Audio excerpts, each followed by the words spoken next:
السفراء ديال العالم كامل حضروا في القصر الموجود بالرباط باش يقدموا اوراق الاعتماد ديالهم، الا المغضوب عنهم او المغضوب عليه. البق بق ما كان غير البق، كلاهم البق اخوتي، كلاهم البق. وزادهم المغرب، ما كان غير الحكام، حكوا لي بنادم. هانتوما اخوتي، والله العظيم الى ناس من الجاليه المغربيه المقيمه في فرنسا كيسولهم القاوري منين انت ولا كذا، كيقول له انا مغربي. والله العظيم الا كيهود عينيه. المكانه ديال المغاربه ترفعت في العالم الحمد لله بالسياسه ديال المغاربه والسياسه الحكيمه ديال السياسيين المغاربه. برافو عليكم، رفعتوا لنا الشان الحمد لله. شان المغاربه كان مرفوع من بكري، وزاد جلاله الملك رفع لنا القيمه.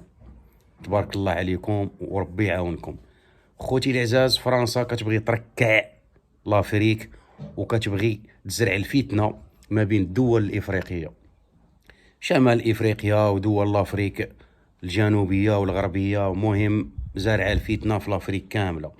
لا اله الا الله محمد رسول الله، ولكن دون جدوى. الحمد لله بداو كيتفضحوا وبداو كيتورقوا، وجل السفارات الموجوده بافريقيا راها تبلع تابعه لفرنسا.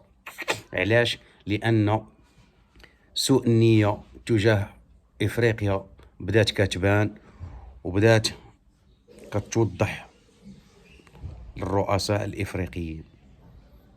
هانتوما خوتي العزاز، المغرب عيط كاع السفراء ديال العالم باش يقدموا اوراق الاعتماد ديالهم، الا المغضوب عليهم كما قلت لكم فرنسا، لان السياسه ديالها بدات كتبان والمغرب ما عندوش مع هذا النوع.